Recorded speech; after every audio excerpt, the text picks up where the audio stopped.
Buenos días, ánimo. Bueno, pues vamos, como todos los jueves, a informar sobre delitos y castigos. Es muy parecido a la novela de Dostoyevsky, Crimen y Castigo. Es una gran novela.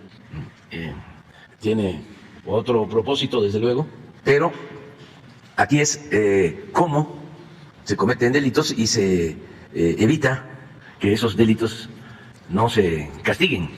Por eso se habla de cero impunidad, porque desde hace mucho tiempo se sabe de que se cometen delitos, se habla hasta de una puerta giratoria, que entran y salen. Ahora es distinto, por eso se informa con el propósito de que la gente sepa que estamos trabajando para que no haya impunidad y también para que no se empoderen las bandas, los integrantes de la delincuencia organizada o de la delincuencia de cuello blanco y que piensen de que pueden hacer y deshacer y que si tienen buenas agarraderas, influencias, van a poder cometer delitos sin que se les castigue. Ya no es así. Entonces, vamos a que Ricardo Mejía nos informe, por favor.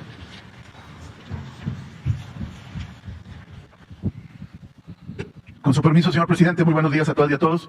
Vamos a dar cuenta del informe Cero Impunidad, no hay crimen sin castigo, que da cuenta del trabajo del Gabinete de Seguridad, la Secretaría de la Defensa, la Secretaría de la Marina, la Secretaría de Seguridad y Protección Ciudadana, Guardia Nacional, Centro Nacional de Inteligencia, en coordinación con todas las secretarías de seguridad del país, las fiscalías locales y la Fiscalía General de la República. En el periodo que se informa, del 24 al 30 de noviembre, fueron detenidas 8,181 personas por las fuerzas de seguridad del país, por delitos del fuero común y federal, y en total de estas 8,181 se presentaron, una vez cumplidas las formalidades correspondientes, 7,662 personas ante el Ministerio Público local y federal. Siguiente. Informar también que en este periodo se extraditaron 3 personas en cumplimiento del tratado de extradición firmado entre México y Estados Unidos por la comisión de diferentes delitos. Es el caso de Pedro R., que fue extraditado por los delitos de tentativa de homicidio, lesiones, amenazas y allanamiento de morada, que fue requerido por una corte de California. Es el caso de Benito B., que fue extraditado por un delito de agresión sexual a una corte de Texas, y el caso también de Dionisio A., que fue extraditado para cumplimentar un mandamiento de una corte de Texas por delitos de asociación delictuosa y contra la salud. Siguiente. Informar que el pasado 25 de noviembre, elementos de la Fiscalía General de Justicia de Sonora, en coordinación con Sedena, Guardia Nacional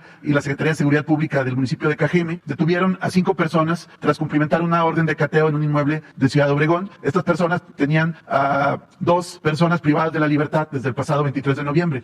A estos sujetos ya se les detuvo y se les aseguraron armas, cartuchos, equipo táctico y un vehículo blindado. Está pendiente su vinculación a proceso por diferentes delitos, entre ellos desaparición forzada, más narcomenudeo, asociación delictuosa y otros más que resulten. Siguiente. Aquí queremos destacar que se les aseguraron 5 armas tipo fusil calibre 7.62x39 con aditamiento de lanzagranadas, uno de ellos, y este vehículo blindado, un Tajo, tenía inclusive un mecanismo para lanzar ponchallantas y aceite con alta tecnología en una persecución criminal.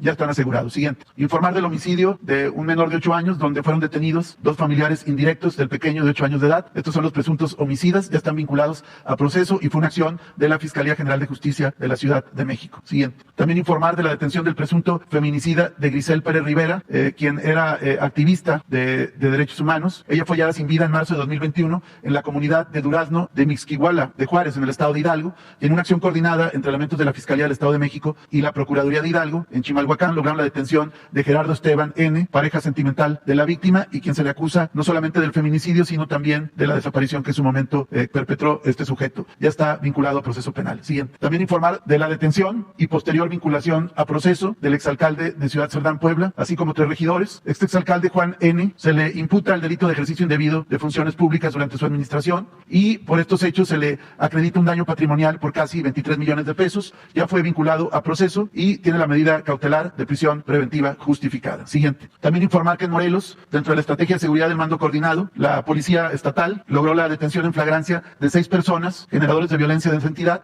quienes han participado en delitos como privación ilegal de la libertad, violación de la Ley Federal de Armas de Fuego, delitos contra la salud y más que resulten en el municipio de Cuautla. Estos sujetos se lograron su detención cuando fueron alertados por terceros de su presencia en la central de abastos de Cuautla. Los elementos de seguridad lograron su detención, asegurándoles arma larga, arma corta y otro tipo de sustancias. Siguiente. También informar que dentro de los operativos que lleva a cabo la Secretaría de la Defensa Nacional y la Guardia Guardia Nacional, en colaboración con diferentes fuerzas de seguridad, durante el periodo que se informa se detuvo a 42 personas. Por ejemplo, en Jiquilpan, 2 personas con 25 armas largas y se les aseguraron también 7 vehículos. En Tijuana, una persona detenida con 23 kilos de metanfetamina. Siguiente. En Tapachula, Chiapas, una persona con 593 kilogramos de cocaína y un arma larga. En la alcaldía de Iztapalapa, 3 personas detenidas con diferentes dosis de droga, marihuana, cocaína y metanfetamina. Siguiente. En Tlaquepaque, 3 personas liberadas y se aseguraron también 2 armas largas, un arma corta y chalecos tácticos. En la alcaldía de Iztapalapa, una persona detenida con 11 kilogramos de fentanilo, un arma larga, un arma corta y cartuchos y un vehículo. Siguiente. En Ocoso, Cuautla, Chiapas, 2 personas detenidas con 874,000 pesos sin acreditar su legal procedencia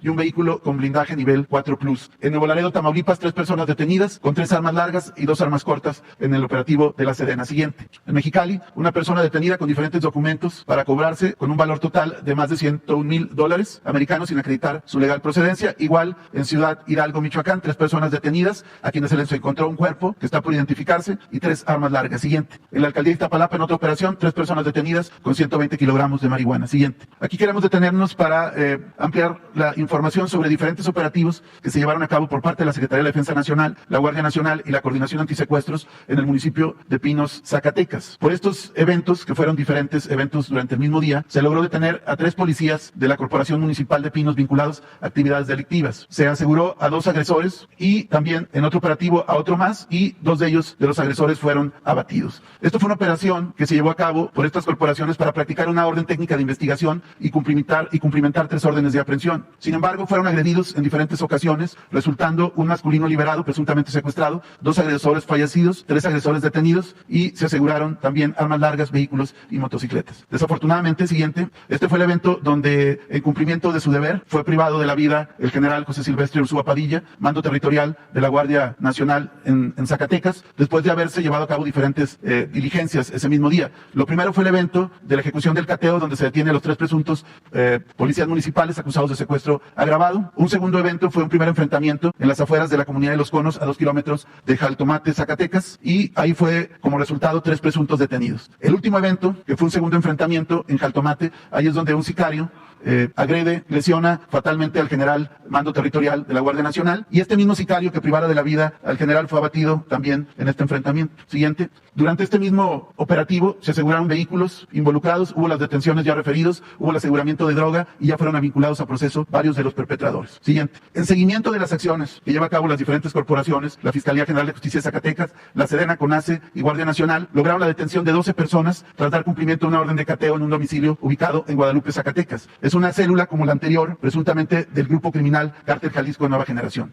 En ese domicilio se localizó el cuerpo desmembrado de una mujer, se les aseguraron 10 armas largas, armas cortas, y ya todos ellos están sujetos a que el juez ya otorgue la vinculación a proceso penal. Siguiente. Queremos señalar que del periodo comprendido entre noviembre del año pasado a noviembre del presente año, en el operativo Cero Impunidad que lleva a cabo la CONACE junto con todas las fuerzas locales y federales de seguridad, siguiente, se ha logrado la detención de 131 generadores de violencia, entre ellos varios sentenciados. Siguiente, hasta ahí. Todos estos generadores de violencia pertenecen a diferentes grupos criminales. La persecución es contra todas las bandas que están dedicadas a generar violencia, trátese del Cártel Jalisco Nueva Generación, del Cártel del Pacífico, del Cártel del Noreste o células criminales locales. Siguiente. Informar también que en un operativo de la Secretaría de la Defensa Nacional, en coordinación con el Centro Nacional de Inteligencia y la Fiscalía Especializada en Materia de Delincuencia Organizada de la Fiscalía General de la República, se logró la detención en flagrancia de Heriberto N., alias El Negrolo, presunta cabecilla del grupo conocido como la Tropa del Infierno, que es un grupo de sicarios y generadores de violencia del Cártel del Noreste, que es el cártel que es heredero de los antiguos Zetas, que tiene injerencia en Nuevo Laredo, Tamaulipas. A este sujeto se le señala de diferentes agresiones a elementos policiales, a instalaciones militares, a instalaciones consulares también. Fue también el que, una vez que se detuvo a Juan Gerardo N., alias El Huevo, en otra operación de Sedena, también fue el que generó diferentes eventos y agresiones, y finalmente se logró su captura. A él se le relaciona también como autor intelectual de la privación de la libertad del alcalde del municipio de Guerrero, Coahuila, Mario Cedillo, quien fue privado junto con 9 personas el pasado 14 de octubre y rescatado al día siguiente en una operación de elementos de la Sedena, Guardia Nacional, la Unidad Antisecuestros de Tamaulipas, la Fiscalía de Coahuila y la CONACE. Pues bien, este sujeto ya está detenido, ya fue calificada de legal la detención y se suma, siguiente, a varias detenciones que ha habido integrantes del Cártel del Noreste en la operación permanente que lleva a cabo la Sedena en aquella región de Nuevo Laredo. Entre otros, Martín N., alias El Cadete, a quien sustituyó el Negrolo, el deportado Juan Gerardo N., alias El Huevo, el caso del Canelo y el caso de Fernando N., alias El Huerco, principales cabezas de este grupo criminal. Siguiente. También informar que en otras operaciones llevadas a cabo por la Fiscalía del Estado de México, en coordinación con Sedena, Semar, Guardia Nacional y CNI, en el marco del operativo denominado 96 horas, se logró la detención de Misael N., alias El Pollo, quien es integrante de la familia michoacana y se le ubica como lugarteniente de un sujeto criminal apodado El Mala, y la actividad principal de este individuo es la extorsión, el cobro de extorsión a locatarios de cerveza, base de taxis, venta de pollo en mercados, y fue detenido por la Fiscalía de Justicia del Estado de México con apoyo de todas las corporaciones mencionadas. Cabe recordar que el pasado 19 de noviembre también fueron detenidos otros 8 presuntos integrantes de esta organización delictiva en Toluca, también dedicados fundamentalmente a la extorsión, que es la principal actividad criminal de ese grupo denominado Familia Michoacana. Siguiente. Aquí hay otros más detenciones relevantes de la Familia Michoacana en el Estado de México, y recordar que continúan los operativos también en contra de la cabeza de estos grupos, que son Johnny Hurtado alias El Pez y La Fresa, que son las cabezas de este grupo criminal, con operaciones en Guerrero, Michoacán y el Estado de México. Siguiente. También por parte de la CEMAR hubo diferentes operaciones. En el Aeropuerto Internacional de la Ciudad de México lograron la detención de 2 sujetos que llevaban 2 tambos metálicos, supuestamente de jugo de limón, pero que en su interior contenían 62 paquetes de bolsas plásticas que dieron positivo a metanfetamina. Ya se hicieron los trámites correspondientes ante las autoridades ministeriales. Siguiente. También 2 operaciones en Tabasco Frontera, que dio como resultado el aseguramiento de buques camaroneros y buques pesqueros que transportaban uno 63,000 litros de combustible, otro 45,000 litros de combustible diésel, ambos, y no pudieron acreditar por qué tenían esa cantidad de combustible. Ya fueron presentados ante la autoridad correspondiente. Siguiente. También en el aeropuerto de Mérida se hicieron diferentes operaciones logrando asegurar metanfetaminas por parte de la Secretaría de la Marina, que venían en un correo express de mensajería de la empresa FedEx. Se pudo detectar fragmentos y tabletas de metanfetamina, y en otro más, en la aduana de Progreso, también se detectó en otro sistema de mensajería cargamento de metanfetamina. Siguiente. Como sentencias relevantes, informar que en Baja California se obtuvo la sentencia condenatoria de 56 años y 6 meses en contra de Juan Manuel N., tras acreditarse su participación en el delito de desaparición forzada cometida por particulares, agravada, cometido en agravio del entonces menor Diana Vigonot, hechos ocurridos en 2018. Esta es la víctima de este evento criminal y la sentencia es por 56 años. Siguiente. También sentencias relevantes obtenidas por el Ministerio Público ante el Tribunal Superior de la Ciudad de México. Es una por trata de personas y lenocinio en contra de Noé N. por 60 años de prisión, otra más por el delito de feminicidio, 52 años de prisión en contra de 2 perpetradores, y una célula dedicada al secuestro que operaba en la Ciudad de México. Todos sus integrantes obtuvieron una sentencia de 50 años de prisión. Siguiente. En cuanto al informe de feminicidios que han dado lugar a detenciones y sentencias, durante el periodo del 24 al 30 de noviembre se logró la detención y sentencia de 43 feminicidas, de los cuales en la Ciudad de México son 2 sentenciados y 5 detenidos. En el Estado de México son 2 detenidos, 1 sentenciado. En Tamaulipas, 1 sentenciado. En Veracruz, 1 sentenciado. En Puebla, 1 detenido. Siguiente. En Jalisco, 3 detenidos. En Chiapas, 3 detenidos. En Hidalgo, el detenido que ya dimos cuenta, feminicidio de un activista de derechos humanos. En Michoacán son 4 detenidos y 1 sentenciado. En Tabasco, 2 detenidos. En Morelos, 2 detenidos. En Baja California, 3 detenidos. En Yucatán, 3 detenidos. Y en Aguascalientes, 3 detenidos. En Guerrero, 1 sentenciado. En San Luis Potosí, 1 detenido. En Baja California, 1 sentenciado. En Quintana Roo, 1 detenido. Y en Sinaloa, 1 detenido. Recordar que la sentencia por feminicidio va de los 40 a los 70 años, y a partir de todo este esfuerzo se han logrado estas detenciones. También como parte de la impunidad que aquí hemos dado a conocer casos de jueces federales, pero ahora vamos a dar a conocer el caso de un tribunal de enjuiciamiento en el estado de Guerrero. Es el caso de la liberación o la absolución del presunto homicida de la periodista y youtuber Lilian N., también conocida como la Nana Pelucas, por hechos ocurridos el día 5 de febrero en Acapulco, Guerrero. Ella se encontraba ahí en un lugar, llegaron y la asesinaron. Fue un hecho que conmocionó a la opinión pública en su momento. Después de diferentes acciones se pudo identificar que Edgar Saúl N., alias el Pipas o el Negro Pipa, perteneciente al cártel independiente de Acapulco, conocido como SIDA, fue el presunto autor del homicidio de esta periodista. Él se le detuvo por parte de la Fiscalía del Estado de Guerrero, se presentó ante el juez. Sin embargo, el Tribunal de Enjuiciamiento del Estado de Guerrero, del Distrito Judicial correspondiente, integrado por 3 jueces, el maestro Rodrigo Ramos, Reiner David Ramírez y el maestro Sergio Guzmán, determinaron que no había los elementos para condenar por homicidio a este sujeto en primera instancia y decretaron su libertad inmediata, no tomando en cuenta todas las pruebas, todos los elementos que aportó el Ministerio Público, ni todos los antecedentes de este sujeto, que es identificado como el coordinador de sicarios de ese grupo criminal en Acapulco. No obstante ello, este sujeto tenía otra imputación por el delito de secuestro agravado y la Fiscalía logró obtener la orden de aprehensión para detenerlo. Sin embargo, no podemos omitir decir que en un primer momento el mismo juez Rodrigo Ramos había negado la orden de aprehensión por el delito de secuestro en contra de este sujeto. Se tuvo que recurrir a un tribunal de alzada para que obligara al juzgador a emitir la orden de aprehensión correspondiente por secuestro agravado. No obstante ello, la audiencia se había dado para después del fallo absolutorio por el delito de homicidio que había sido imputado precisamente Edgar Saúl alias El Pito. Pues bien, actuando con celeridad, siguiente, la Fiscalía General de Justicia de Guerrero, en coordinación con la Fiscalía del Estado de Sonora, lograron cumplimentar la orden de aprehensión por el delito de secuestro agravado en contra de Edgar Saúl N. en el municipio de Hermosillo, una vez que estaba saliendo, egresando del Ceferezo número 11 en Hermosillo, una vez que había sido absuelto del delito de homicidio. Ahí mismo, los elementos ministeriales de ambas fiscalías le cumplimentaron la orden de aprehensión por secuestro agravado, orden de aprehensión que tuvieron que estar presionando para que fuera otorgada. Siguiente. Y en el caso de los compañeros y compañeras periodistas asesinados durante el presente año, continúan las indagatorias y las investigaciones, pero al momento no hay actos procesales o detenciones relevantes que informar. ¿Sería cuánto? Bueno,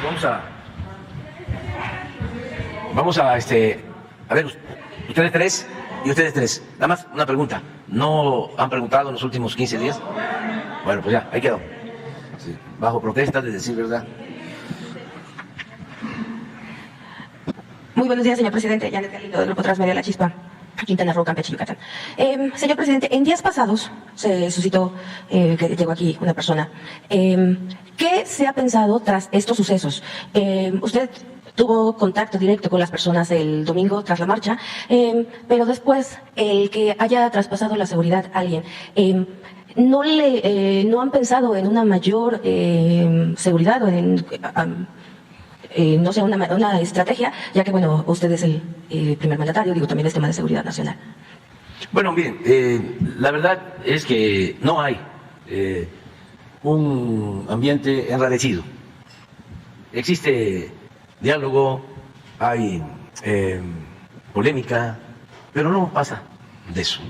Ya hasta nuestros adversarios han ido poco a poco, ¿no? Actuando, yo diría que hasta con sentido del humor. Ayer o antier, bueno, antes era yo el rey del cash, luego el rey del acarreo. Ahora resulta que soy pues el rey de la magia negra. Nosotros respetamos todas las creencias, todas las religiones, los libres pensadores, pero Pedro Ferriz, no sé si papá o hijo. Papá, ¿por qué no lo pones?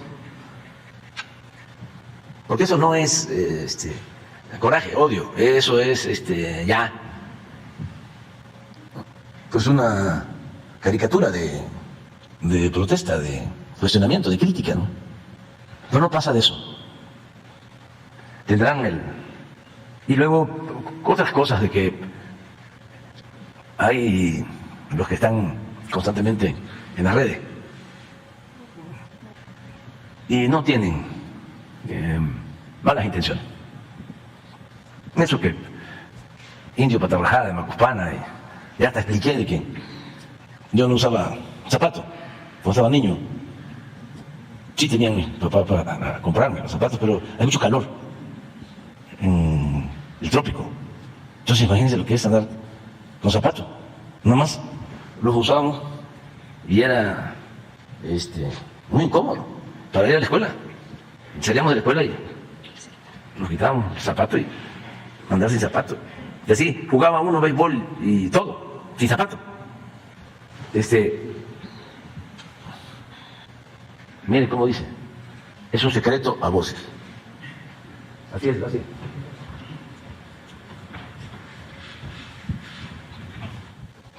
AMLO recurre a diario a brujería, santería, magia negra y rituales de muerte para llegar y acumular poder. Ya tuvo lo que quiso, ahora va de regreso. Eso se llama karma o justicia divina. Es increíble, ¿no? Porque él fue durante mucho tiempo como dirigente, líder de opinión pública. Su programa de radio lo veían muchísimo. Yo lo escuchaba muchos.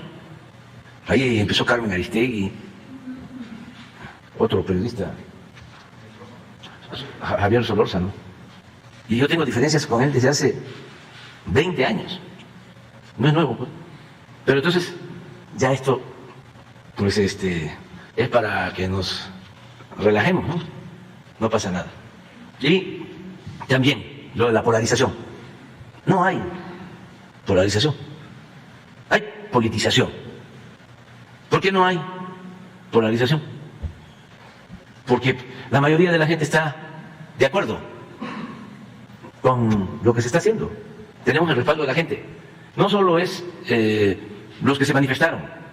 Yo creo que ellos deben, nuestros adversarios, de tomar en cuenta la opinión de la gente.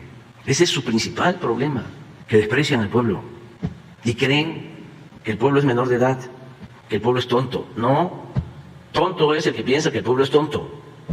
Tienen que tenerle más respeto a la gente y no actuar con actitudes de superioridad, sentirse más. Es un problema serio de clasismo, de racismo. Entonces es cosa de que, a ver, nos serenamos y los que participaron en la marcha son acarreados de gente que no está consciente de lo que está sucediendo. Ese es su error. Ya hay una nueva realidad política y siempre lo he estado diciendo, no se puede poner vino nuevo en botellas viejas. Y aquí hay dos cosas, o se acepta la nueva realidad o que se amuele la realidad. O sea, negar por completo la realidad o aceptarla. Aceptándola sin que esté uno de acuerdo o no esté uno convencido. No tiene uno por qué adherirse, sumarse a ningún movimiento si uno tiene un pensamiento distinto. Uno tiene que actuar con absoluta libertad, pero no cerrarnos, no a la cerrazón. Les voy a presumir, les voy a dar a conocer la encuesta de hoy, de la que se hace desde Estados Unidos, una empresa, todos los jueves. Miren cómo estamos. Sigue Modi arriba, pero ya menos.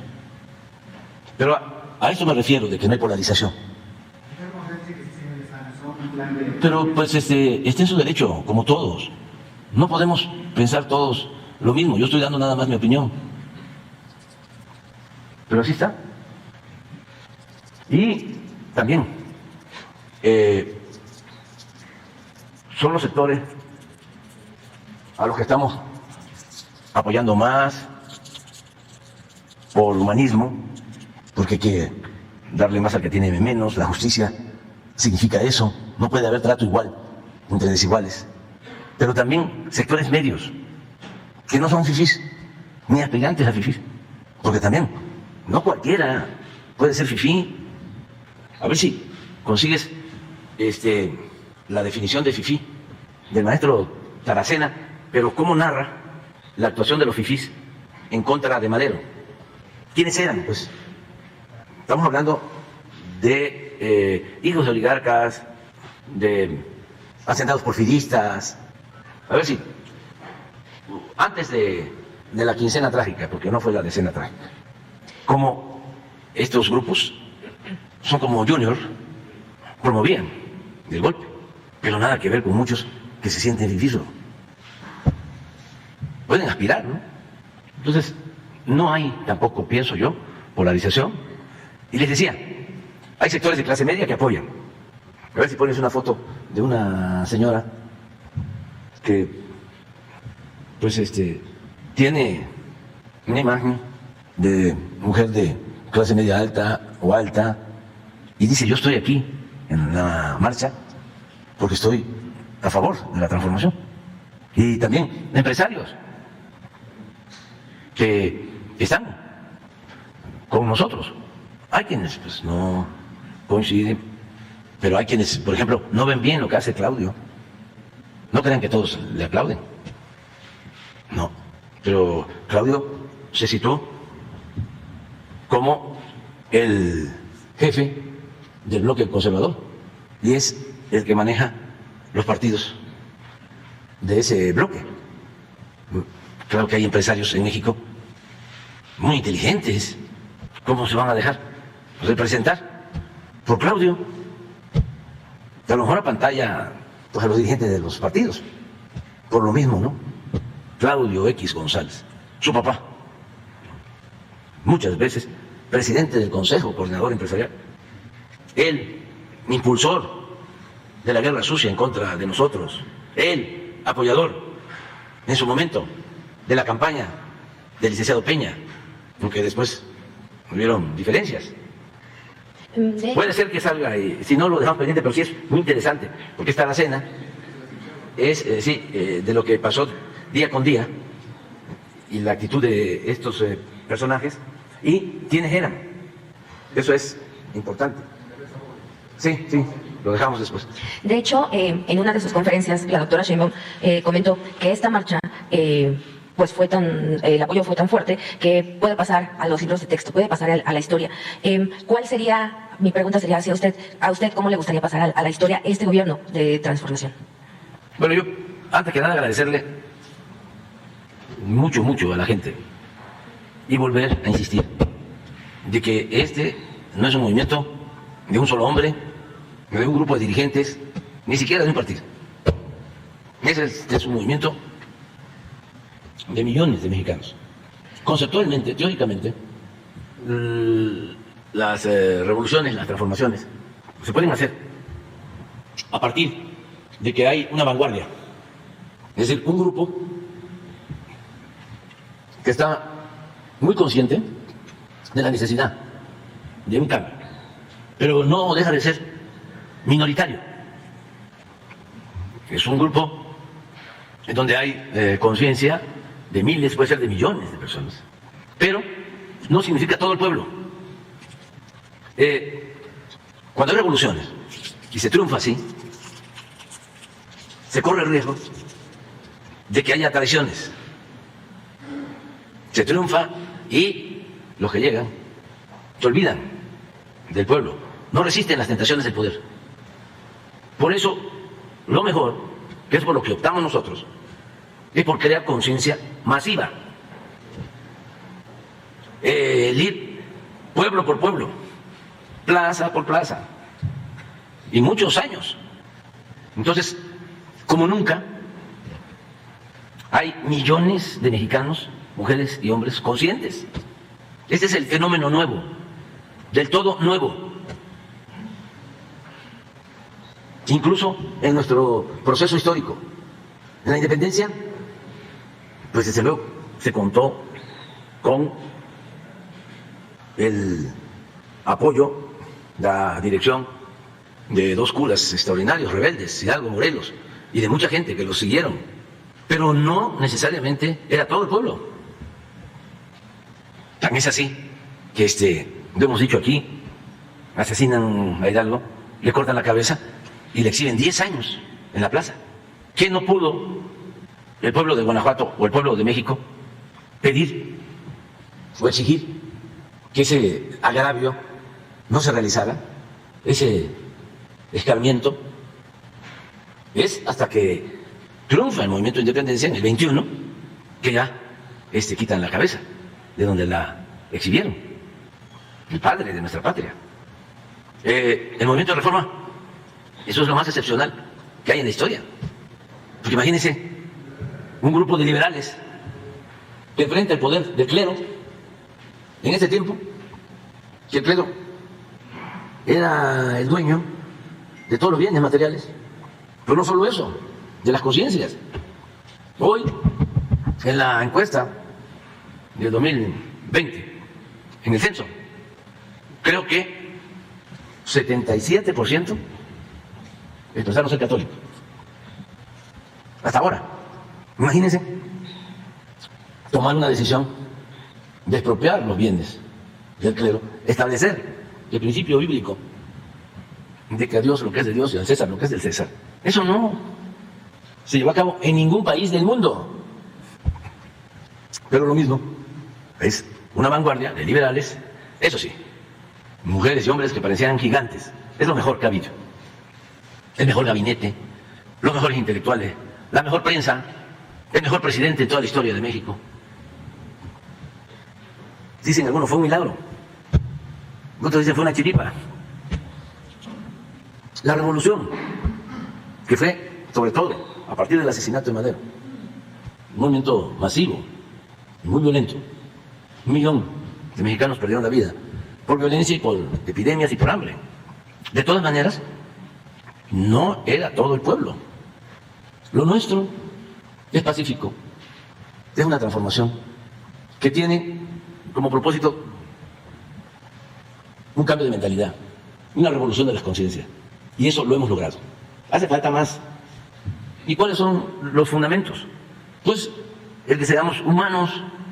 Yo empecé a describir cómo podríamos llamarle a nuestro modelo y he llegado a la conclusión que lo vamos a bautizar como humanismo mexicano y vamos a recoger lo mejor de la historia universal, todo lo universal que sea necesario, posible, y todo lo nuestro. Pero también, como decía Martí, aunque nos insertemos en el mundo, el tronco tiene que ser el nuestro. ¿Cuáles son los fundamentos del humanismo mexicano?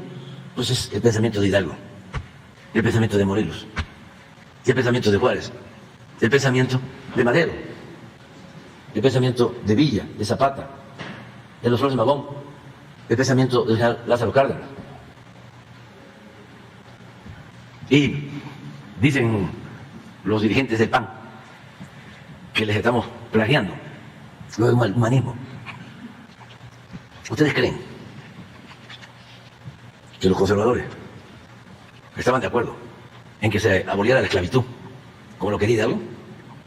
¿Ustedes creen que los conservadores estaban de acuerdo en el documento Los Sentimientos de la Nación de Morelos, que decía que se modere la indigencia y la opulencia?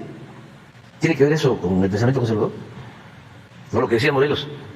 Que se aumente el salario del peón, que se eduque al hijo del campesino y del barretero igual que al hijo del más rico hacendado, que haya tribunales que protejan al débil de los abusos que comete el fuerte. ¿Ese es el pensamiento conservador? ¿Y estaban de acuerdo con Juárez? Pues cuando ganaron la presidencia, sacaron a Juárez de los Pinos. Las pinturas, claro que son cosas completamente distintas. ¿Cómo surge el PAN? Porque están en contra de la política popular, patriótica del general Cárdenas. Están en contra del reparto agrario, en contra de la expropiación petrolera. Se lleva a cabo la expropiación petrolera en 1938 y en 1939 se funda el PAN para oponerse. No nos parecemos, pero tenemos que respetarlos. Cada quien tiene sus concepciones, sus ideas, y debemos de tomar en cuenta eso. Vinieron los... No sé si tengas otra pregunta. Nada más rápido, ¿cuál sería su mensaje? ¿Qué es lo que hace falta para impulsar al deporte mexicano y sobre todo el mensaje hacia la selección del partido de ayer? Gracias. Los felicité porque ayer jugaron muy bien. Muy bien. O sea, y nos dieron momentos de alegría, de felicidad y también de esperanza. Y, como suele pasar, hay mucha afición para tan poco desarrollo deportivo en esta disciplina. Entonces, lo que se tiene que hacer por respeto a la gente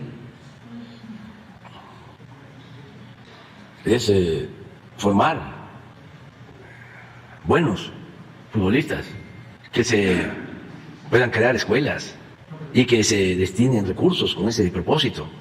Pero eso corresponde al sector privado. También, si nosotros tenemos que ayudar, lo hacemos.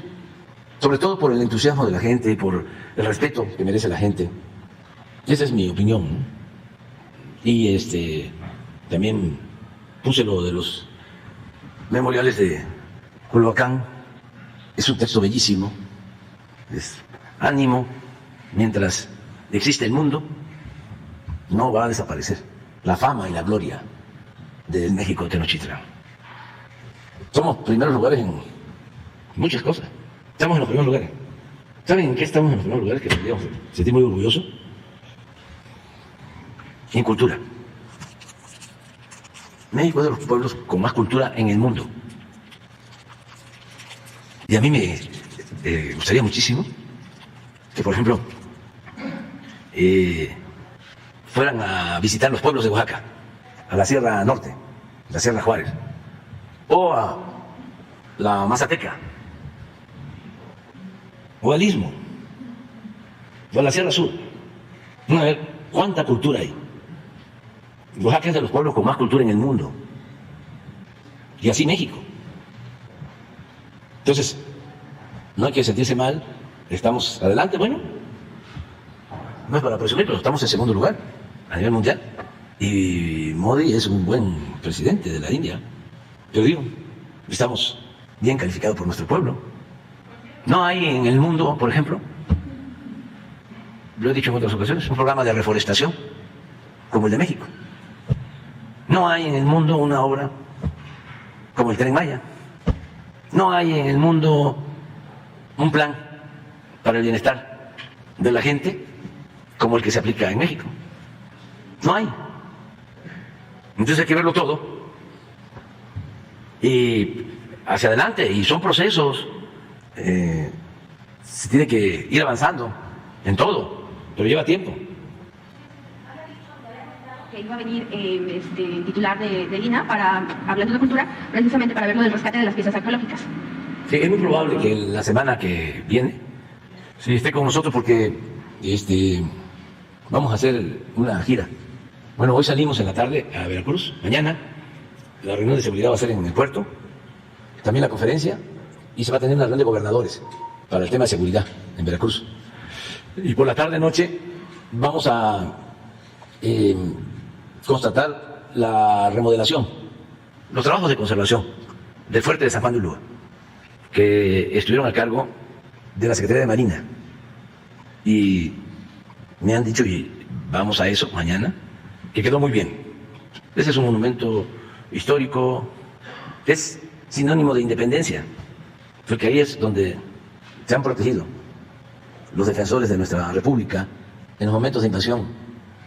De ahí, en 1825, se expulsó a los últimos soldados españoles, porque se consuma la independencia en el 21, el grito de Dolores, el inicio de la independencia es 1810, pero la consumación de la independencia es 1821, y todavía habían desembarcos, no aceptaban, y ese fuerte de San Juan de Ulúa lo tomaron españoles, y ya la Armada de México en 1825 los expulsó, y luego hubieron otras invasiones. Entonces ese fuerte pues es un monumento histórico, además fue cárcel durante el gobierno de Santana, ahí estuvo preso Juárez, en el Porfiriato cárcel, y ahí estuvieron presos muchísimos revolucionarios, era muy difícil salir vivo de esa cárcel. Entonces vamos a eso, y luego hacemos una gira por el sureste para el Tren Maya, Chiapas, Tabasco, Quintana Roo, Yucatán, Campeche, incluso la reunión de seguridad y la rueda de prensa del lunes próximo va a ser en Campeche. O sea que nos vamos a ver hasta el martes, aquí, porque tenemos que hacer esta gira. Hoy salimos. Gracias, presidente.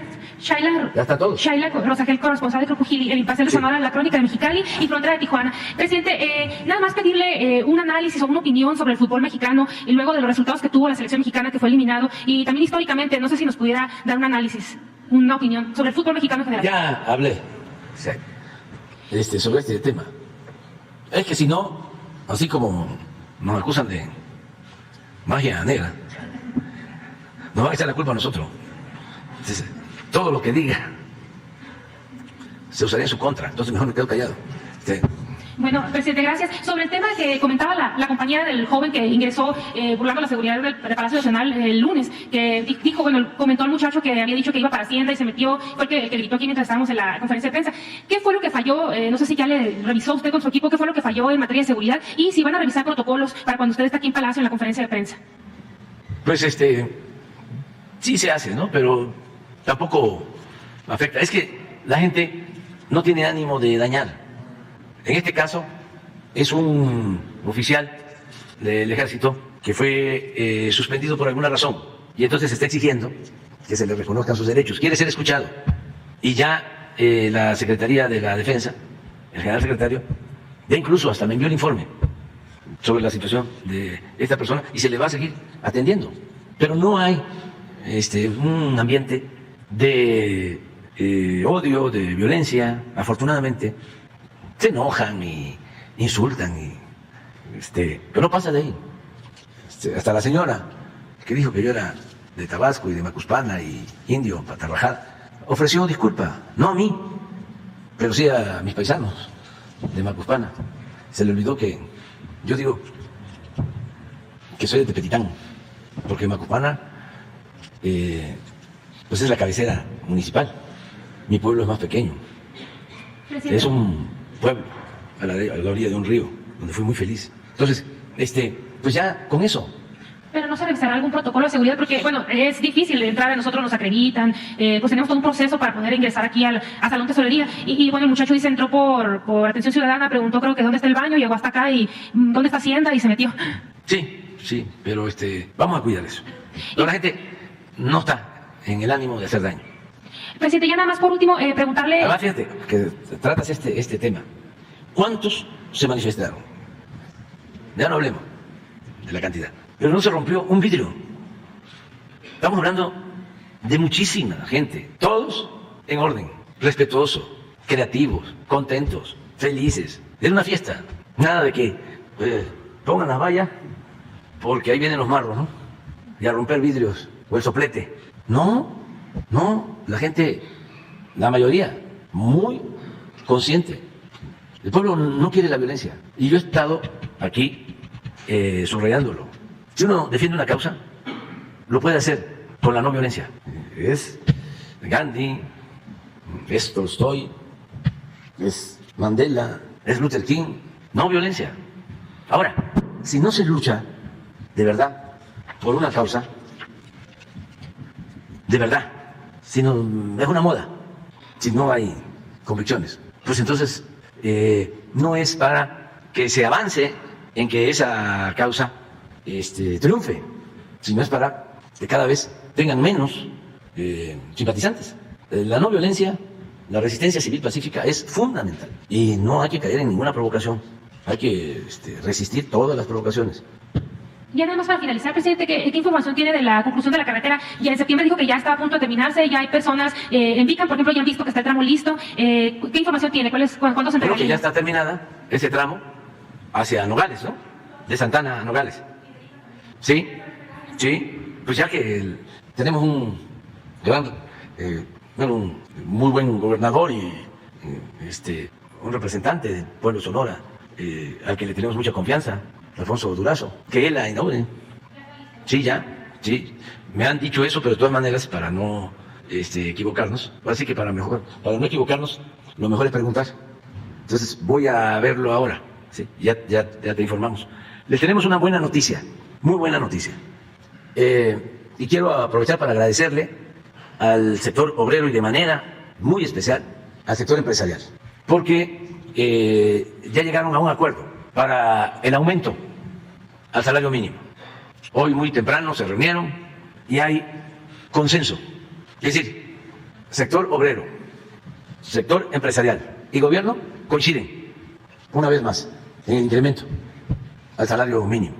Vamos a invitarlos porque me informó la secretaria de Trabajo que se iban a reunir. Les dije, si no están muy lejos, vengan aquí y explíquennos y escuchemos a un representante del sector obrero, un representante del sector empresarial y a la secretaria que nos informe en qué consiste el arreglo.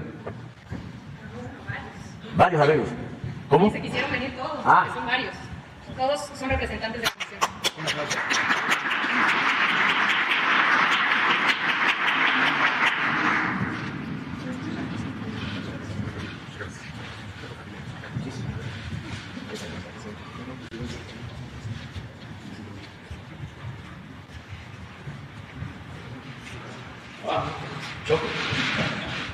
A ver, muchas gracias. Muchísimas gracias, presidente. Como bien acaba de señalar el presidente esta mañana en el seno de la Comisión Nacional de Salarios Mínimos, por unanimidad, por consenso entre el sector empresarial, el sector obrero y el gobierno, se decidió y se definió un incremento del 20% al salario mínimo en 2023. Esto significa, si nos ayudan con la presentación, que a partir del 1 de enero del próximo año, el salario mínimo general pasará de 172 pesos diarios a 207. Es un incremento de 1,052 pesos al mes. También se definió un incremento del 20% en el caso de la zona libre de la frontera norte, por lo cual pasará de 260 a 312 pesos al día. Un incremento de 1,584 pesos mensuales adicionales. Aquí, como pueden ver, adelante, tenemos, presidente, una comparación de lo que ha significado en términos de capacidad adquisitiva en los tres principales elementos de la canasta básica. En esta política consistente ya llevamos, es el quinto incremento importante que se realiza en la CONASAMI. Como podemos ver, en el caso de frijol hemos pasado de 3 a 5 kilos el poder adquisitivo de una mujer, hombre, trabajador que gana salario mínimo. En el caso del huevo de 3.2 a 4.6 y en el caso de la tortilla de 6.5 a 10.2. Ello, a pesar de la inflación, hemos venido avanzando en la recuperación del salario mínimo. Adelante. Presidente, informarles que 6.4 millones de trabajadores serán beneficiados con esta política. Es decir, que a partir del 1 de enero se incrementará su poder adquisitivo y con ello también dará dinamismo a la economía local, al mercado interno y se apoyará no solamente directamente a los trabajadores, sino a sus familias. Adelante. Aquí, presidente, mostrarle esta gráfica que es muy interesante. En 2020, que es cuando tenemos ya empezamos este monitoreo. Si nos comparamos con los países, con 135 países que llevan este tipo de registro de salarios mínimos, en 2020 nos encontrábamos en el lugar 85. Hemos venido avanzando. Hoy, presidente, con el incremento para 2023, vamos a avanzar a la posición número 50 respecto a los 135 países que tienen este registro. Adelante. Y finalmente, aquí la gráfica que muestra la recuperación a partir de el año en el que llegamos, en el que llegó usted y que por consenso con los sectores hemos venido recuperando el poder adquisitivo que se perdió durante 40 años. Con el incremento de este año habremos recuperado el 90% del poder adquisitivo comparado de 2018 a 2023. Ese es el informe, presidente. Si le parece bien, daríamos paso a darle la palabra. Hoy nos acompañan los diferentes miembros de la Comisión Nacional de Salarios Mínimos, cuyos voceros harán uso de la voz en representación de los sectores. Adelante, por favor. Iniciamos con Carazo, por favor. José Luis Carazo, representante obrero. Muchísimas gracias, señor presidente, por recibirnos, por habernos invitado. Nos sorprendió mucho a todos gratamente hoy por la mañana. La realidad es que recorrer el mundo que hemos vivido desde hace más de 40 años, desde 1976, en primer lugar, para no perder el poder adquisitivo de compra de los salarios y posteriormente el apoyo que se nos ha dado para recuperarlo, la realidad es que muchas veces no lo teníamos planeado tan ágilmente. Con toda sinceridad, creo que nos justificarían mencionar 3 palabras, precisamente: justicia, reconocimiento y agradecimiento, lo que envolvería esto que ha pasado con el salario. Como ya lo mostraron hace unos minutos, la realidad es que en 2016 teníamos un salario mínimo de 73.04 pesos. Ese era nuestro salario mínimo. Para el 2018 amanecemos con 88 pesos. Ya para el 2019, usted toma con ese salario, la administración, para 2019 ya contábamos con un salario de 102. No me voy a ir cada año porque me tardaría muchísimo, pero hoy ver que ya tenemos un salario que rebasa los 200 pesos, estamos en 207 pesos, sinceramente, para nosotros es motivo, en primer lugar, de reconocer que es una justicia para los trabajadores en México que se vieron rezagados contra todas nuestras contrapartes de todo el mundo. Pero también es un momento para reflexionar en un reconocimiento a la sensibilidad, en primer lugar, del gobierno que usted encabeza, señor presidente, y muy particularmente a esa sensibilidad que una joven secretaria ha mostrado para los temas laborales, como es la secretaria del Trabajo, doña Luisa María Alcalde. Y por otro lado, no dejamos de reconocer y agradecer a los empresarios el esfuerzo que se está haciendo. Hoy, el tripartismo sin duda alguna da una muestra de que está consciente, maduro y responsable de entender que si una de sus partes de este triángulo está débil, nos debilita a todos. Es necesario, y dentro del diálogo social, encontrar los mecanismos para que en el tripartismo no exista un sector que se debilite. Y como consecuencia, hoy los empresarios también están empujando. ¿Por qué razón? Porque la matemática económica, que a veces es difícil de entender, indica que estos incrementos no se podrían dar, pero con el esfuerzo que ellos hacen y con la certeza de que nosotros tenemos a los mejores productores del mundo, que tenemos la mano de obra más versátil que existe, sabemos que vamos a lograr vencer lo que la economía nos reta. Muchas gracias, señor presidente, se lo digo sinceramente, y no puedo dejar de decirle que quien está atrás de nosotros en la Confederación le manda un afectuoso saludo y sin duda alguna su agradecimiento, que es el senador don Carlos Esteves del Olmo. Muchas gracias, señor. Muchas gracias a José Luis Carazo, representante vocero del sector obrero en la Comisión Nacional de Salarios Mínimos. Y vamos a pasarle la palabra, presidente, a Lorenzo de Jesús Roel, vocero del sector empresarial en la Comisión Nacional de Salarios Mínimos. Bueno, primero, señor presidente, gracias por la invitación al Consejo de Representantes de la Comisión Nacional de Salarios Mínimos.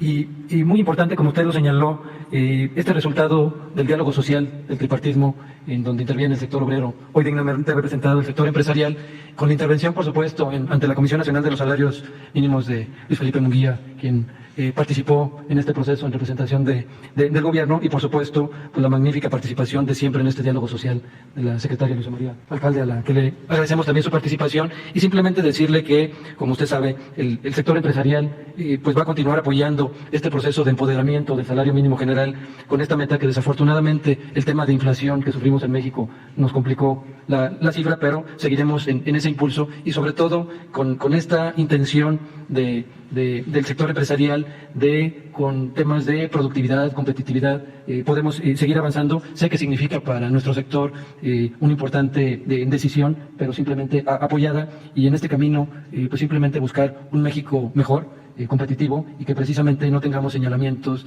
de salarios bajos, sino ir creciendo en esta parte en relación al salario mínimo general, y por lo cual le reitero nuestro agradecimiento, y también un saludo del presidente del Consejo Coordinador Empresarial, Francisco Cervantes, que le manda también un afectuoso saludo.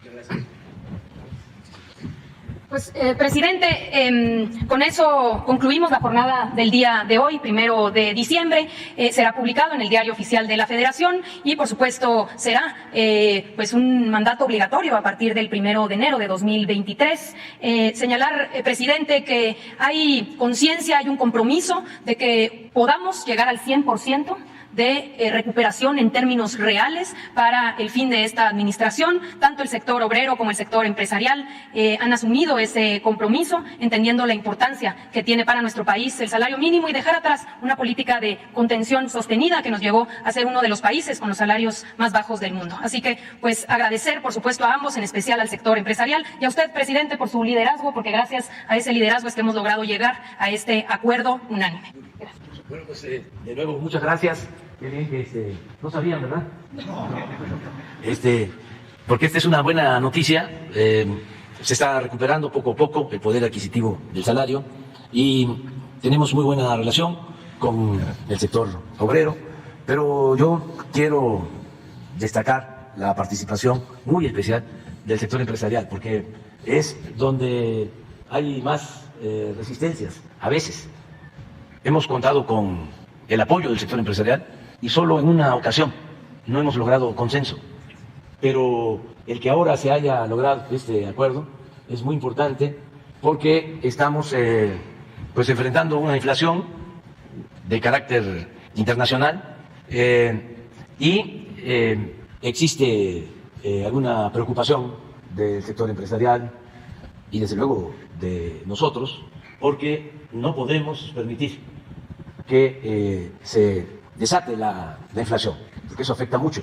Podemos estar incrementando el salario, pero si aumenta la inflación no avanzamos. Por eso lo de Luisa María de medir el incremento a partir del costo de los básicos. O sea, si nos da para que la gente pueda comprar más frijol, más huevos, más pollo, más tortilla, ahí es donde vemos si realmente se logra que se tengan más ingresos en las familias. Y esto pues depende mucho también de la inflación, de tener controlada la inflación. Entonces, yo les comento a ustedes que con este incremento no vemos riesgos de que se dispare la inflación.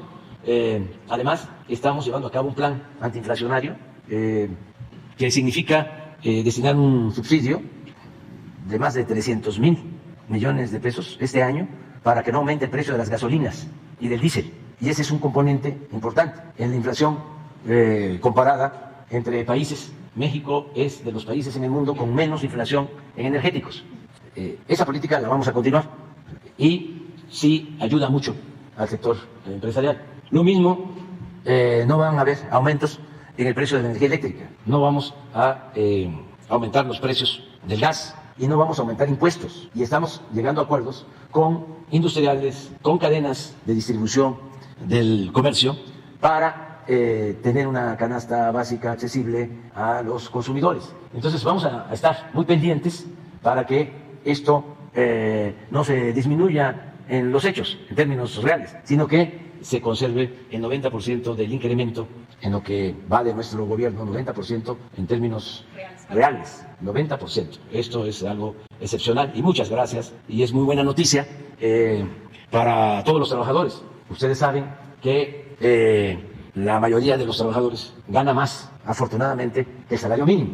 De los 21.700.000 trabajadores inscritos en el Seguro Social, porque también ha venido creciendo el empleo, de esa cantidad, 21.700.000 trabajadores aproximadamente, el promedio de salario mensual es casi 15,000 pesos, promedio mensual. Y estoy hablando del promedio, ¿sí?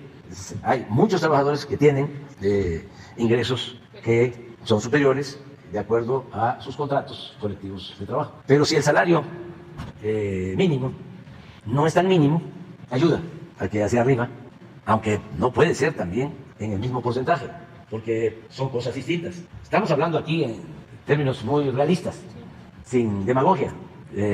Ya en la contratación o en la revisión de los contratos, ya cada empresa logra un acuerdo. Pero esto es un avance muy importante, muy importante, y lo celebramos, y pues es una muy buena noticia para los mexicanos. ¿Saben desde cuándo no aumentaba el salario mínimo en esta proporción? Desde hace más de 40 años. Entonces, sí es un hecho importante, es un día histórico, el día de hoy. Y muchas gracias. Muchas gracias.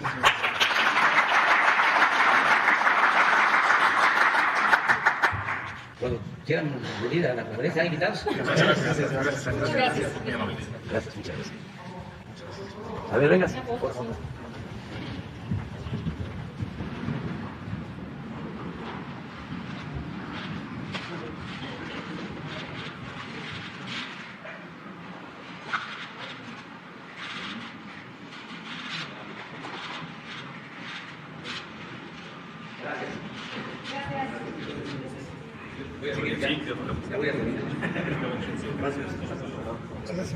Muchas gracias. Muchas gracias a ustedes.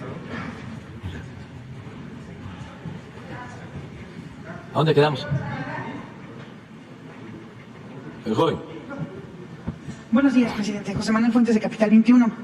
Quiero preguntarle cómo van las consultas sobre los temas energéticos del TEMEC, ya que hoy viaja la secretaria de Economía, Raquel Buenrostro.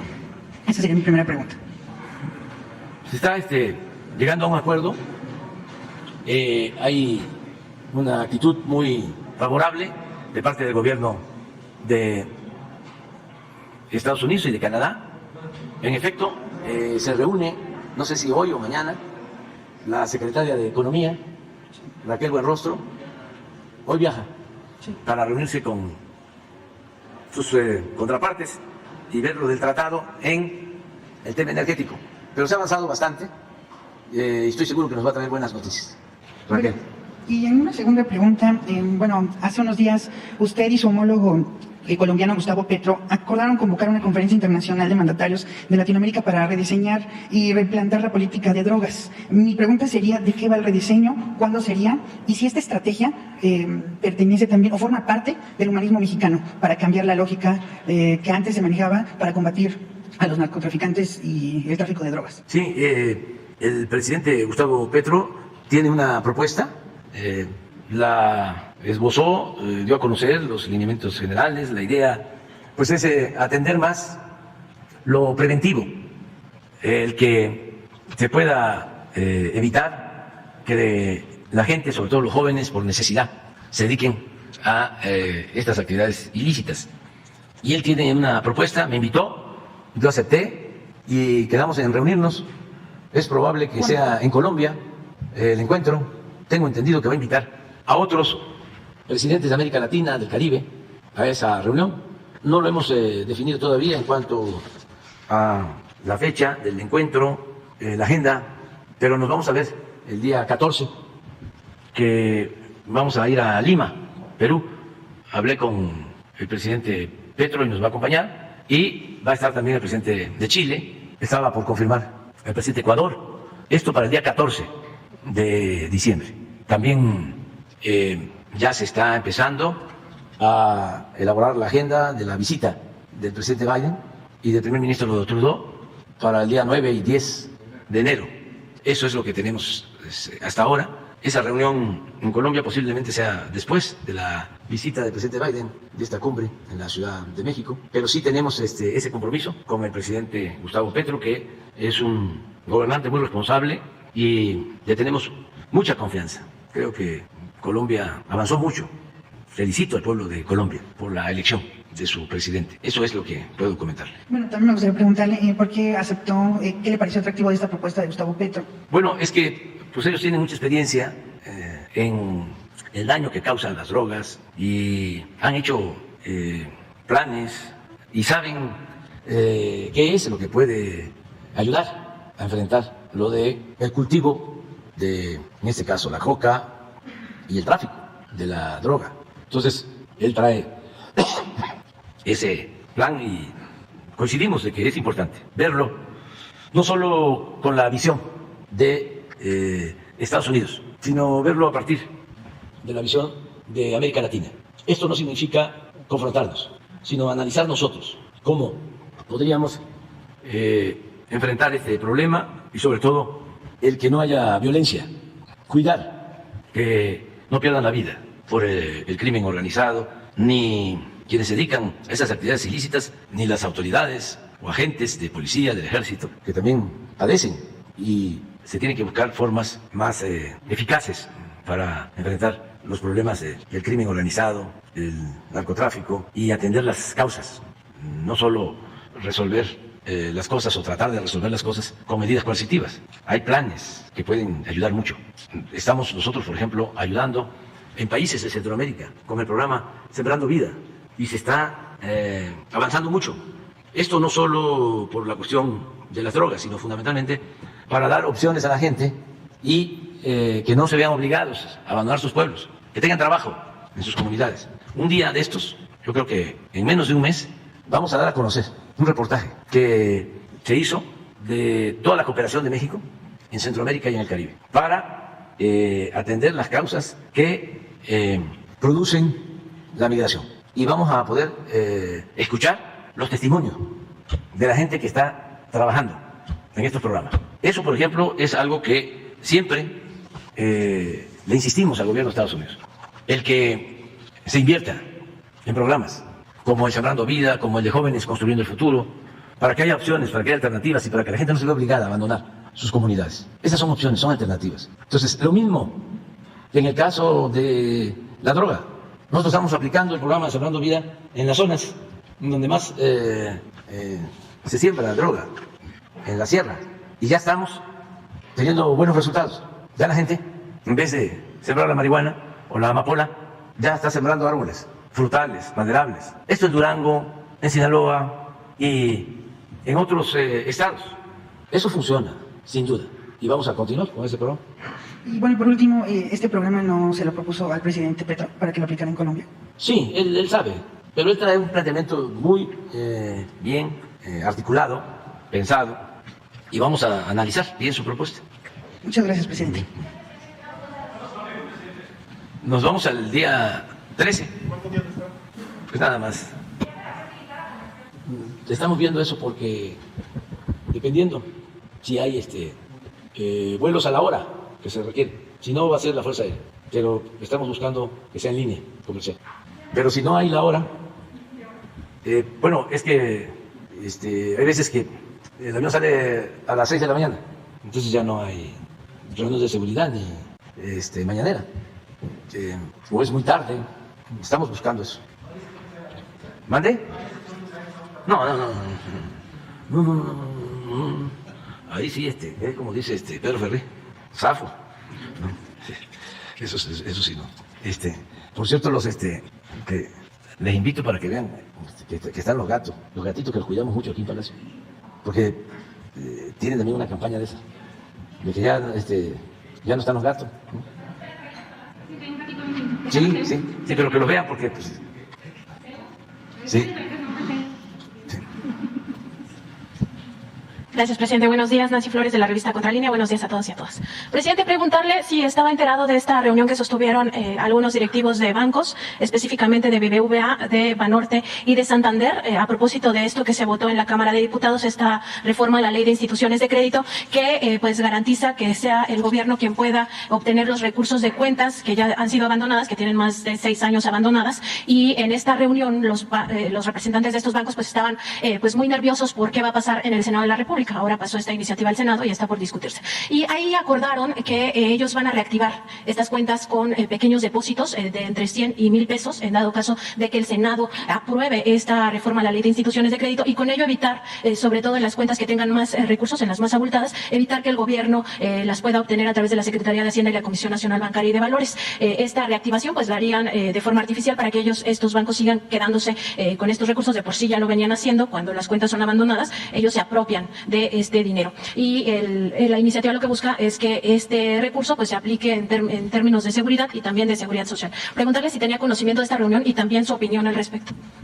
Lo está viendo el secretario de Hacienda, Rogelio Ramírez de la O, y él va a darnos su opinión sobre esto. Yo no quiero que cambien las reglas del funcionamiento de bancos, porque ofrecí desde la campaña que no iban a haber cambios. Desde luego, si se trata de bienes abandonados, habría que ver qué destino se le da a esos bienes. Y se puede llegar a un acuerdo con ellos. Pero todavía no. Lo ha visto el secretario de Hacienda y él va a darme su opinión sobre eso y la voy a tomar en cuenta.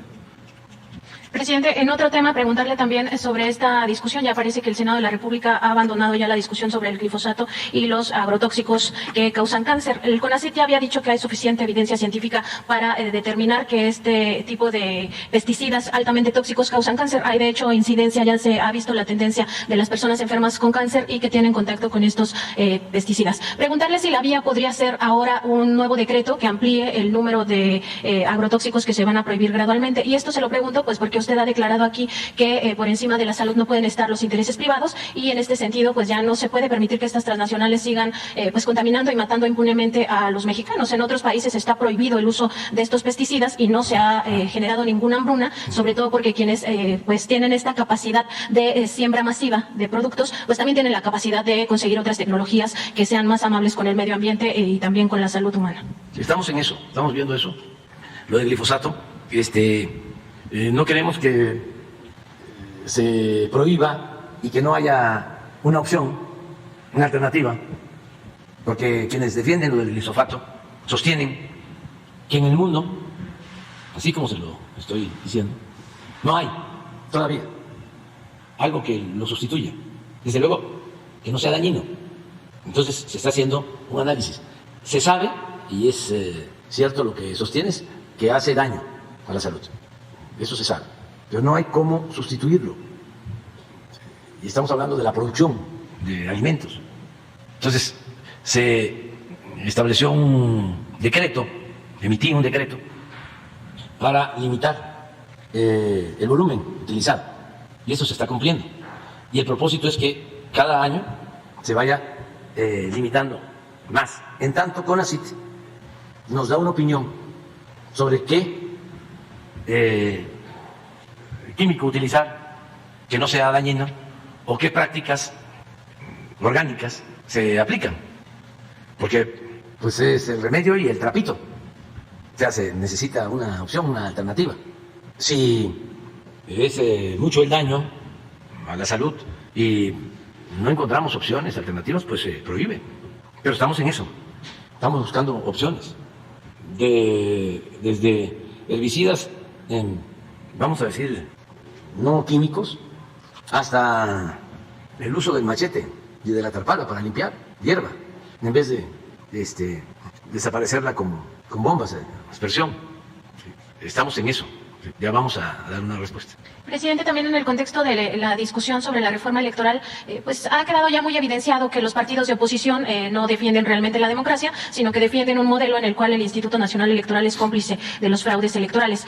Más allá de eso, también, presidente, pues visibilizar que estos partidos, el PAN, el PRI, el PRD y Movimiento Ciudadano, también defienden el dinero, ¿no? Hay un presupuesto de más de 3.300 millones de pesos que les aprobó a estos 4 partidos el INE en agosto pasado, y ese es el presupuesto que no quieren perder, porque la iniciativa dice que ya no se les entregue tanto dinero del pueblo a los partidos políticos. Preguntarle cuál es su opinión al respecto, pues, de esta supuesta defensa a la democracia que en realidad esconde los verdaderos intereses de estos partidos de oposición, que primero es seguirse agenciando estos miles de millones de pesos año con año, porque esto es 2023, pero se espera que para 2024 el presupuesto sea de más de 4.000 millones de pesos, y también el hecho de tener, pues, autoridades títeres a sus intereses y que sigan, pues, cometiendo fraudes impunemente. Y es el tener un instrumento que podrían utilizar para hacer un fraude, como ya lo han hecho. No estoy inventando nada. El Instituto Electoral en el 2006 estaba manejado por la maestra Bester Gordillo y se negaron a contar los votos para imponer a Calderón. Y lo hicieron desde el INE, con un cinismo extremo, cretinismo. El que creó el sistema de cómputo para recibir y contar los votos fue el cuñado de Calderón. Y pues siempre han actuado así. Entonces, eso es lo que hay en el fondo. Pero están muy fuera de la realidad, porque ya la gente no va a permitir ningún fraude. Pero ellos no dejan de pensar así. Con todo respeto a la gallina que come huevo, ni que le quemen el pico. ¿De cuándo acá salen estos demócratas? Fox, demócrata. Calderón, demócrata. Madrazo, demócrata. El Bester, demócrata. No nos debemos de quejar, porque independientemente de que son cosas serias, importantes, no deja de ser divertido. Imagínense el que se muestren como son. Eso no lo hubiésemos logrado si no se lleva a cabo la transformación. Salinas quería un sistema bipartidista, PRI-PAN, para que siempre se lograra, mediante el gatopardismo, el que los potentados dominaran México, porque era lo mismo el PRI que el PAN. Bueno, tan es así que ya ahora se unieron por completo, siempre lo dijimos. Pero esa era la democracia de Salinas. Cuando yo llegué a un partido de oposición, yo dije, voy a romper eso. Nada de que va a haber así. Alternancia, decía. ¿Qué diferencia puede haber? Siempre decía yo, pues, la diferencia que hay entre la Coca-Cola y la Pepsi-Cola. Y logramos romper ese bipartidismo. Y surge una opción nueva, distinta, que no tiene que ver ni con el PRI ni con el PAN. Y aquí sí ya están muy definidas las posturas. No hay simulación. Entonces, la reforma electoral, pues sí, es el dinero, ¿no? Pero ese tienen mucho ellos, tienen bastante, tienen los medios de información, tienen dinero, tienen los medios de información. Nada más le falta algo, le falta pueblo. Entonces, se pueden quedar con ese órgano tratando de dominar. Pero ¿cómo lo van a hacer? No van a poner mesas, no van a haber casillas, no le van a permitir a la gente ir a votar. No tienen ninguna posibilidad. Y lo que estábamos proponiendo, pues era, a ver, vamos a ahorrar, ¿cómo se van a destinar 25.000 millones de pesos para celebrar elecciones, para organizar elecciones? ¿Por qué en México es tan caro hacer las elecciones? ¿Por qué todo el aparatal ese que tienen? Y además, replicado en los 32 estados. Y lo mismo, ¿para qué 500 diputados? ¿Por qué no 300 y que sean electos de manera directa por el pueblo? Y los plurinominales, quitarlos. ¿Cuánto se ahorra? Ahora porque no se tiene mayoría absoluta, pero sí tenemos nosotros, o el movimiento cuenta con mayoría simple. Pero antes que estábamos en la oposición, como las cámaras estaban al servicio de los potentados, yo deseaba que se acabaran pronto los periodos ordinarios, que nada más estuviesen 3 meses, 4, y se fueran de vacaciones. Porque si estaban sesionando, era un peligro. Todo lo que proponían era en contra del pueblo. Entonces descansaban. Cuando ya terminaba el periodo ordinario, aunque había siempre la amenaza de que convocaran a un extraordinario, porque era un instrumento por completo entregado a la oligarquía, a los investigadores de la UNAM, del Colegio de México, de otras universidades públicas, de ciencias sociales, que analicen qué características tienen todas las reformas a la Constitución que se hicieron en el periodo neoliberal. Te los dejo de tarea. Es para una tesis de licenciatura, de maestría, de doctorado. Y van a encontrar que todas las reformas fueron en contra del pueblo y a favor de una minoría rapaz. Todas. Yo les comenté de que 3 años, que fue cárcel, que ahora es premiado, porque en España están premiando a todos los que no están de acuerdo con nosotros, como la Feria del Libro de Guadalajara. 3 años que fue cárcel, secretario de Hacienda, aprobaron los diputados el presupuesto nacional por unanimidad. ¿Se imaginan eso? ¿Cómo le hizo cárcel? ¿Que es un político fuera de serie? No, los maiciaban, les daban dinero, valían partidas de moches. Entonces todavía dicen que hay que regresar a lo de antes. Pues tienen la Cámara para seguir entregando bienes nacionales a particulares y sobre todo extranjeros. Lo que hicieron con la reforma energética, con todas las llamadas reformas estructurales, la reforma fiscal, la reforma laboral, la reforma educativa. Todas esas reformas, antes de que se presentaran al Congreso en México, o que las diera a conocer Hacienda, eran parte de la agenda del Fondo Monetario Internacional, que imponían en todos los países. Durante décadas no tuvimos un plan de desarrollo propio, nos imponían sus políticas, estas llamadas reformas estructurales. ¿Y qué son? ¿Qué es la reforma fiscal? Aumentar impuestos. ¿Qué es la reforma energética? Entregar el petróleo, entregar la industria eléctrica. ¿Qué es la llamada reforma educativa? Privatizar la educación. ¿Qué es la llamada reforma laboral o de seguridad social? Entregar el manejo de las pensiones de los trabajadores a particulares del mundo financiero. Bajar los salarios, aumentar los costos del precio de servicios del gobierno, subir el precio de la luz, el precio de las gasolinas. Esas eran las reformas. ¿Estaba en la agenda el combate a la corrupción, que era el principal problema de México? No. ¿Estaba en la agenda luchar en contra de la desigualdad? No, no. ¿Estaba en la agenda atender a los jóvenes de México para tener oportunidades de trabajo, de estudio? ¿Estaba en la agenda fortalecer la educación pública, mejorar el sistema de salud? No, nada. Era todo aquello que significara negocio, lucro, en beneficio de una minoría. Entonces ya no hay eso y pues se siguen haciendo ilusiones, ¿no?, de que van a regresar por sus reales. Si no se hubiese llevado a cabo un cambio como el que está en marcha, imagínense cómo estaría el país si lo hubiesen seguido con el saqueo, con la corrupción, con el derroche, con el desprecio a la gente. Entonces sí, ha sido importante todo lo que llevamos y lo que viene todavía. Ya nos vamos, ¿eh? Gracias, presidente. Nada más quedó pendiente. Hago un compromiso contigo. Es el primero, el martes. Quedó pendiente nada más, presidente, si iba a venir Pablo Gómez, el titular de la Unidad de Inteligencia Financiera. Eso se lo pregunté hace un mes y pues no ha habido respuesta. Nos falta lo de fútbol y nos falta lo de Pablo. Sí, ahora lo de fútbol estaría bien. Es un análisis de cómo se maneja lo del fútbol, ¿eh? Bueno, entonces, que venga Pablo la semana que viene. Gracias, presidente. ¿Mande? Es que quedamos con un compañero también que maneja. Ya. Ah, pues tú también estuviste trabajando en eso. Lo hacemos el jueves. Sí, bueno, el jueves. O sea, en 8 días. Bueno, nos vemos. Sí, hay cambio de clima. Se adelantó el frío y he estado viajando. Y me estaba comentando un doctor que están los niños padeciendo bastante de gripa, de enfermedades respiratorias. Se adelantó, pues, vamos a decir, el invierno. ¿Sí? Pero yo estoy bien, un poco de ronquera.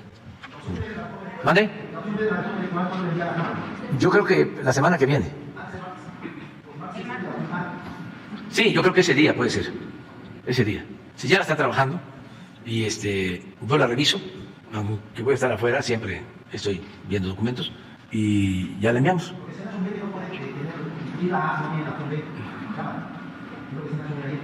Sí, pero ya está avanzada, completamente. Sí, ya está avanzada. Y es una cuestión de trámite, porque ya los observadores, los del bloque conservador, pues ya están de acuerdo. El INE no se